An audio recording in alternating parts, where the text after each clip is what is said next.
حقیقت میں موت کو لوگوں نے سمجھا ہی نہیں، اسی لیے موت سے کراہیت کرتے ہیں، موت سے نفرت کرتے ہیں۔ بس میں آج ایک بات مکمل کروں گا مختصر میں کہ مومن کی موت کیا ہے۔ اب تک جو تم نے سنا ہے کہ مرتے وقت یہ ہوتا ہے، یہ ہوتا ہے، وہ بھی حق ہے، لیکن کچھ اور بھی ہوتا ہے۔ آئیے اگر مومن کی موت پتہ چل جائے تو مومن بن کر کے مر کے دیکھو، یہ کروڑوں زندگیاں اس موت پہ قربان ہے جسے موت مومن کی موت کہتے ہیں۔ یہ مومن کی موت کیا ہے؟ آئیے بخاری شریف کتاب الزہد کی حدیث پاک کا وہ آخری ٹکڑا مومن کی موت کے بارے میں۔ مگر مومن سن لو کون ہے۔ ایک بات کہوں مومن کسے کہتے ہیں؟ ایک جملے میں کہوں، مسلمان وہ ہے جو اسلام میں داخل ہو جائے، مسلمان وہ ہے جو اسلام میں داخل ہو جائے، اور مومن وہ ہے جس میں اسلام داخل ہو جائے۔ مسلمان وہ ہے جو اسلام میں داخل ہو جائے، اور مومن وہ ہے جس میں اسلام داخل ہو جائے۔ اس کو دیکھو تو اسلام نظر آئے، اٹھتا ہوا دیکھو تو اسلام نظر آئے، بیٹھتا ہوا دیکھو تو اسلام نظر آئے، چلتا ہوا دیکھو تو اسلام نظر آئے، مسکراتا ہوا دیکھو تو اسلام نظر آئے۔ اللہ اکبر! اگر ایک جملے میں بیان کر دوں کہ چلتا پھرتا اسلام اگر کس کو دیکھ کر کے نظر آتا تھا تو ایک جملے میں کہہ سکتا ہوں، تمہارے پیر سید ساجد میاں کو تم نے دیکھا ہوگا، ان کو دیکھ کر کے تم کو چلتے پھرتے تصویر اسلام نظر آتی ہوگی۔ مومن وہ ہے جس میں اسلام داخل ہو جائے۔ ہم تو اسلام میں داخل ہو کر مسلمان ہو گئے ہیں، مومن کب بنو گے؟ اسلام پسند تو ہوئے ہو، اسلام پسند تو ہوئے ہو، اسلام پابند کب بنو گے؟ مومن کی موت کیا ہے؟ سن لو مومن کی موت کسے کہتے ہیں۔ مومن کی موت۔ السلام علیکم ورحمۃ اللہ تعالی وبرکاتہ۔ دوستو آپ جائیے گا نہیں، ویڈیو پھر آپ کی خدمت میں پیش کریں گے۔ جیسے کہ آپ نے سید امین القادری صاحب کی خوبصورت زبان میں یہ بیان سنا، انشاءاللہ پھر آپ کی خدمت میں پیش کریں گے۔ اس سے پہلے آپ سبھی کے حق میں دعا کرتے ہیں کہ اللہ رب العزت آپ کی زندگی میں بہار عطا فرمائے، آپ کو عروج عطا فرمائے اور بلندی عطا فرمائے۔ دیر نہ کرتے ہوئے ویڈیو آپ کی خدمت میں پیش کرتے ہیں۔ کتاب الزہد بخاری شریف کی حدیث کا وہ آخری ٹکڑا جو بار بار ہم اپنے جلسوں میں سنتے ہیں۔ اللہ فرماتا ہے میں اس کے ہاتھ ہو جاتا ہوں، اس کے پیر ہو جاتا ہوں، اس کی آنکھ۔ یہ آپ سنتے ہیں؟ جی سنتے رہیں آپ۔ یہ ہے حدیث قدسی ہے، اللہ فرماتا ہے مجھے کسی کام کے کرنے میں کیا بات ہے۔ نہیں ہوتا۔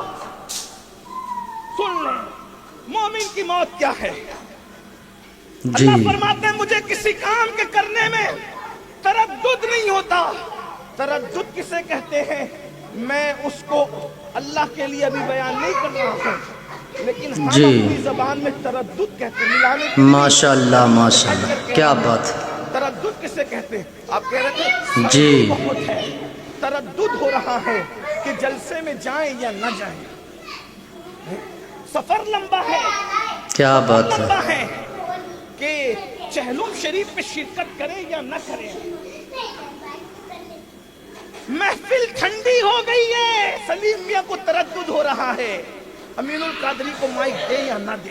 جی یعنی کسی کام کے کرنے کیا یا بات نہ ہے۔ کرنے کی کیفیت کو تردد کہتے ہیں۔ اس انسان فیصلہ نہ کر سکے، لیکن ہم اللہ کے لیے یہ نہیں کہتے، کیونکہ ہمارا پورا مسلک بھی ادب ہے اور پورا مذہب بھی ادب ہے۔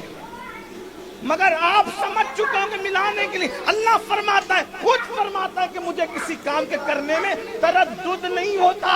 اگر اس کو سمجھانے کے لیے کہیں تو یہ کہہ سکتے ہیں وہ رات کو دن میں بدل دیتا ہے، تردد نہیں ہوتا۔ آبادیوں کو ویرانے میں بدل دیتا ہے، تردد نہیں ہوتا۔ اللہ اکبر! کشتیوں کو طوفان سے ٹکرا کر کے ختم کر دیتا ہے، تردد نہیں ہوتا۔ پیدا کرنے والی ماں کی جان نکال کر کے بچے کو ایک لمحے کے بچے کو یتیم کر دیتا ہے، تردد نہیں ہوتا۔ دھوپ میں بارش برساتا ہے، تردد نہیں ہوتا۔ زمین سے پودا نکالتا ہے، تردد نہیں ہوتا۔ شفق کا جمال، افق کی سرخی، کیا بات ہے، کیا بات ہے۔ جی سورج کی روشنی، بہت خوبصورت انداز رہتا ہے، چھینتا رہتا ہے، تردد نہیں ہوتا۔ مگر کیا فرماتا ہے؟ کسی کام کے کرنے میں تردد نہیں ہوتا، مگر جب میں ایک کام کرنے لگتا ہوں ترددی، تو مجھے تردد ہونے لگتا ہے۔ اللہ کو کسی کام کے کرنے میں تردد نہیں ہوتا، لیکن جب فرماتا ہے ایک کام کرنے لگتا ہوں تو مجھے تردد ہوتا ہے۔ مولا وہ کام کیا ہے؟ تو فرمایا جب میں بندے مومن کی موت کا فیصلہ کرنے لگتا ہوں تو مجھے تردد ہوتا ہے کہ میں اس کی موت کا فیصلہ کروں، اور وہ پسند کرے نہ کرے۔ یہ مومن کی موت ہے، یہ مومن کی موت ہے۔ موت مومن کے وقت قدرت فرما رہی ہے مجھے تردد ہوتا ہے۔ پھر مولا تو کرتا کیا ہے؟ کیا کرتا ہے؟ تو فرماتا ہے میں اس کے پاس اپنے فرشتوں کو بھیجتا ہوں۔ یعنی تم عرس کا میلہ بعد میں لگاتے ہو، اس کے پاس فرشتوں کا میلہ پہلے لگتا ہے۔ سردی کے اس موسم میں صابر پاک کی زمین پر بیٹھنے والوں کو نہیں کہہ سکتا کہ اس پہ سبحان اللہ بولو، جی کیا بات ہے، کہہ سکتا ہوں کہ سردی کتنی ہو، عشق صابر کبھی دل کو ٹھنڈا نہیں ہونے دیتا، اس لیے کہ عشق کی آگ تو جہنم کی آگ کو بھی بجھا سکتی ہے۔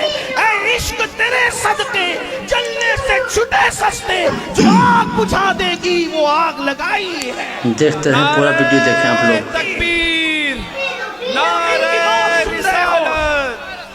قل شریف کا وقت قریب ہے، مومن کی موت کیا بات سن لو بس، مومن کی موت۔ اللہ اکبر۔ اللہ فرماتا ہے میں فرشتوں کو اس کے پاس بھیجتا ہوں۔ اس مضمون کو قرآن یوں بیان کرتا ہے، حضرت مجاہد اس کی تفسیر میں بیان کر رہے کہ یہ مضمون کیا ہے۔ قرآن کہتا ہے ان الذین قالوا ربنا اللہ ثم استقاموا تتنزل علیہم الملائکہ الا تخافوا ولا تحزنوا وابشروا بالجنة التي کنتم توعدون۔ جن لوگوں نے کہا بے شک ہمارا رب اللہ ہے، ثم استقاموا، اور وہ دین پہ ڈٹ گئے، جی شریعت کیا پر بات ہے، ڈٹ گئے۔ قبرستان میں چرس اور بھنگ پینے والے صوفی نہیں ہیں، دین پر ڈٹنے والے صوفی ہیں، شریعت کا مذاق اڑانے والے صوفی نہیں ہیں، شریعت پر ڈٹ جانے والے صوفی ہیں۔ ہوا میں اڑنے والے کو ولی ہر ایک کو نہیں کہا جا سکتا، مگر شریعت پر چلنے والے کو ولی قرآن کہتا نظر آ رہا ہے۔ ثم استقاموا، وقت ہوتا تو ثم استقاموا کی تفسیر بیان کی جاتی، اس کا وقت نہیں، لیکن سنیں ثم استقاموا، جی کیا بات ہے، خدا کو ایک مان کے دین پہ ڈٹ گئے۔ ابھی تو ہمیں یہ بھی نہیں پتا کہ خدا کے بارے میں عقیدہ کیا ہونا چاہیے، تو ڈٹیں گے کب اس عقیدے پر؟ یہاں تو حال یہ ہے کہ ابھی بھی یہ عقیدہ ہے کہ کالی بلی سامنے سے چلی جائے گی تو دن برا گزرے گا، الٹی آنکھی پھڑکے گی تو پتہ نہیں کیا ہوگا۔ نادانو، ہم وہ لوگ نہیں ہیں، ہم تو وہ لوگ ہیں خیر ہی و شر ہی من اللہ تعالی، ہر خیر اسی کی طرف سے ہے اور ہر شر اسی کی طرف سے، اور اس میں بھی کروڑوں حکمتیں ہیں۔ عقیدہ توحید، عقیدہ اسلام، عقیدہ رسالت پہ ڈٹ جاؤ، اس کی الگ تفسیر۔ تو قرآن کیا کہتا ہے؟ تتنزل علیہم الملائکہ، یہ عربی زبان کی خوبصورتی ہے۔ میں علماء کی معلومات پہ کوئی اضافہ نہیں کر رہا ہوں، آپ کی دعا لینا چاہتا ہوں۔ عربی زبان کی خوبصورتی کہ ہر زبان میں واحد ہے اور جمع ہے اور قصہ ختم ہے۔ یہ عربی زبان کا حسن ہے، یہاں واحد ہے، تثنیہ ہے، جمع قلت ہے، جمع کثرت ہے نا؟ یہ عربی زبان کا حسن ہے، واحد جمع پہ قصہ ختم نہیں ہوتا۔ واحد ایک کو کہتے ہیں، تثنیہ دو کو کہتے ہیں، جمع قلت 3 سے شروع ہو کر 9 پر ختم ہو جاتی ہے، اور جمع کثرت 10 سے شروع ہو کر اس کی کوئی حد نہیں ہوتی۔ اب قرآن کیا کہہ رہا ہے؟ جو لوگ دین پر شریعت پہ ڈٹ جاتے ہیں، تتنزل علیہم الملائکہ، ان پر اللہ کے فرشتوں کی جماعت نازل ہوتی ہے۔ نہ واحد کا سیگا، نہ تثنیہ کا، نہ جمع قلت کا، جمع کثرت کے سیگے کے ساتھ کہا جا رہا ہے۔ 1 2 4 فرشتے نہیں آتے، بلکہ لاکھوں فرشتوں کی جماعت ان کے پاس آتی ہے اور ان کے پاس بیٹھتے ہیں، بات کرتے ہیں، کہتے کیا؟